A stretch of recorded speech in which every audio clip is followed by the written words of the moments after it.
Ceasefire with bombs to follow. Lebanon Bulletin. Published June 28, 2026. Since Friday, we've been dumbfounded to have learned that the Lebanese Republic is the formal name for the government of Lebanon, after it and the State of Israel signed a quote-unquote framework agreement on June 26, 2026, in Washington, D.C., not for the immediate or unconditional withdrawal of Israel Defense Forces from their occupation in Lebanon, but for an eventual end to the state of war that has existed between these governments since 1948. But the mechanism is conditional. Israeli forces will withdraw from Lebanon only if Hezbollah disarms. The plan begins with two unspecified quote-unquote pilot zones, where Israel would pull back and the Lebanese army would assume security responsibility. Future withdrawals would depend on additional agreed pilot zones. A security annex reportedly details Lebanese army deployments and Israeli redeployments, but that annex has not been made public. Israeli Prime Minister Benjamin Netanyahu framed the agreement as a way to keep the IDF in southern Lebanon until Hezbollah and other armed groups are disarmed, and until Israel no longer faces a threat from Lebanon. Israel's defense minister said the military has been told to prepare for an extended stay, reinforcing the idea that withdrawal is not immediate or guaranteed.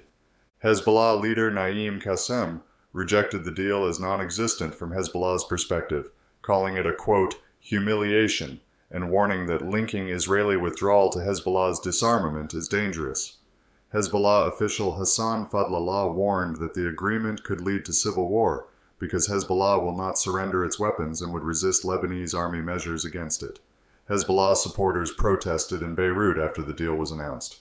Obviously, the deal remains fragile, as 2026 has taught us about ceasefires. Previous agreements between Lebanon and Israel during the latest war were not implemented on the ground. Israeli strikes continued after the signing, including a reported drone strike near Nabatiyeh. More than 4,000 people in Lebanon have reportedly been killed since the Iran war began. Some might feel tempted to see the signature itself as the event.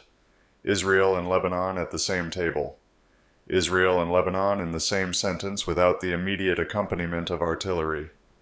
Israel and Lebanon joined by the words framework agreement, future peace, normalization, territorial integrity, sovereignty, etc.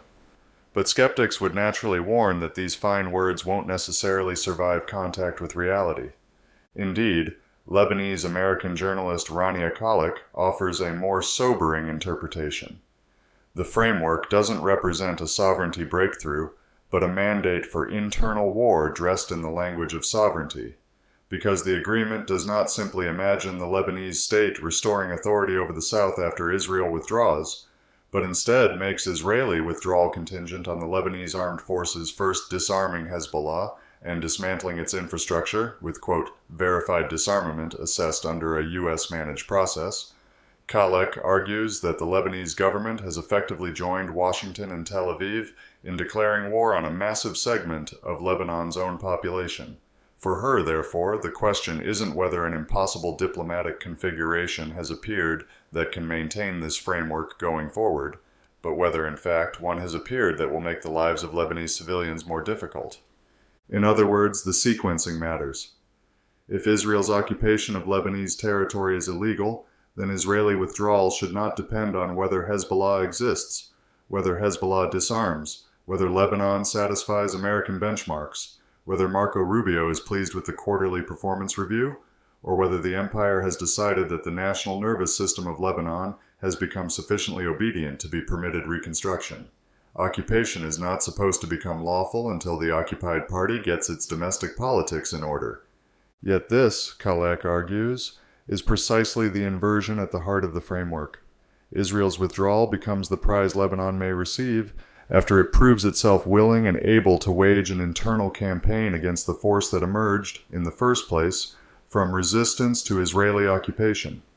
Reconstruction aid and the return of displaced civilians become conditioned on successful disarmament. Lebanese sovereignty becomes something Lebanon must earn by subordinating itself to a U.S.-Israeli security architecture. The government's monopoly on force becomes not the ordinary attribute of a functioning state, but the euphemism through which a weak, fractured, externally pressured state is invited to attempt the one thing most likely to fracture it further. Similarly, Usama Makdisi understands the Lebanon-Israel Framework Agreement not as a restoration of Lebanese sovereignty, but as another episode in Lebanon's long history as a stage for imperial politics. Since the 19th century, Lebanon has been both central and peripheral to great power rivalry, a place where local politics are repeatedly entangled with imperial projects. The earlier European-Ottoman struggle helped produce Lebanon's modern quote-unquote culture of sectarianism, and Makdisi sees the current moment as a continuation of that pattern, now under a U.S.-Israeli project that is trying to recover through Lebanon what it failed to achieve in the war with Iran. He persuasively emphasizes the contradiction between how Lebanese officials and Israel describe the agreement. Lebanon's president and prime minister present it as a step toward restoring the sovereignty of the Lebanese Republic in the south. Netanyahu, by contrast, celebrates it because Israel is not required to withdraw immediately. Instead, the burden falls on the weak Lebanese army to disarm Hezbollah, while Israel remains in occupation. For Makdisi, too, that sequencing exposes the agreement's real nature. After months of Israeli assault on Lebanon's Shia population, mass displacement, attacks on journalists and paramedics, and thousands killed or wounded, the agreement preserves Israeli power while calling Lebanese submission quote-unquote sovereignty. Against the backdrop of southern Lebanon under Israeli occupation, Makdisi argues that the agreement effectively validates Israel's campaign and gives it leverage over whether displaced Lebanese civilians can return home. He also cites Trita Parsi's view that the deal undercuts the U.S.-Iran MOU. The former now allows the conflict to continue until Hezbollah has been disarmed, while the latter called for a comprehensive regional ceasefire, including Lebanon. Makdisi also compares the agreement to the May 1983 Lebanon-Israel agreement, signed after Israel's 1982 invasion by a weak, pro-American Lebanese government, widely seen as illegitimate because Israel still occupied large parts of Lebanon and annulled after the 1984 uprising against the U.S.-backed government. To his analysis, the current agreement may face a similar legitimacy crisis, and in that sense raises the same warning as Kalek of the risks that the Lebanese people will now face from their own government. Those, of course, come on top of the risks that they will continue facing from the State of Israel, which he argues has two models for Lebanon. The West Bank model, in which a weak local authority performs security functions on Israel's behalf while Israel continues domination and annexation, or the Gaza model, meaning destruction, ethnic cleansing, and obliteration.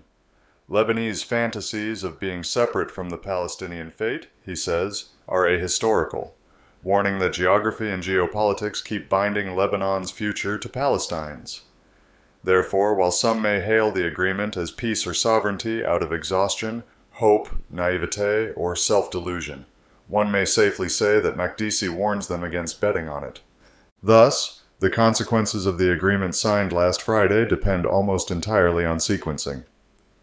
If Israel withdraws and Lebanon then rebuilds state authority in the south, one kind of future becomes imaginable. If Lebanon must first disarm Hezbollah under American supervision while Israel remains in occupation, another kind of future becomes likely. Not peace, but the Lebanese state being pressured to internalize Israel's war through confrontation with a mass Shia political military movement rooted in decades of war, occupation, and displacement. Diplomatic language can soften the prospect. Sovereignty and state authority both sound clean, but not civil war. Call it disarmament of non-state armed groups instead. Therefore, the agreement hides the potential trap of converting the Israeli occupation into a procedural norm, and of outsourcing of Israeli security to a Lebanese state too weak to perform the task without breaking itself.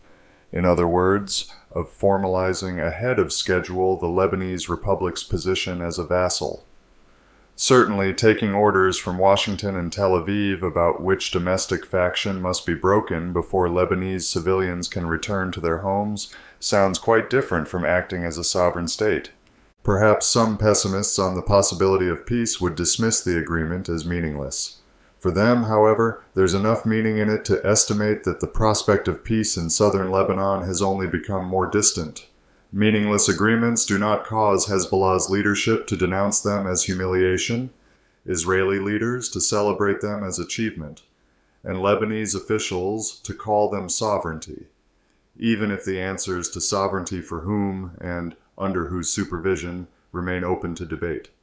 Of course, those aren't secondary questions, they are the agreement.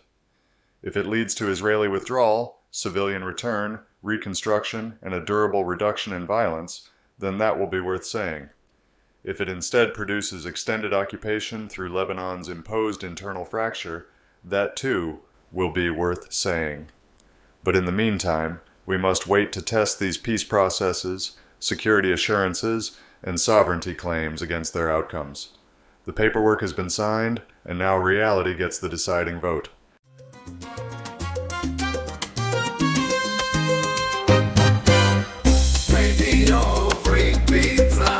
Radio Free Pizza is a reader-supported publication and listener-supported podcast. To see all our work, visit www.radiofreepizza.com or search for Radio Free Pizza on all your favorite social media and podcast platforms.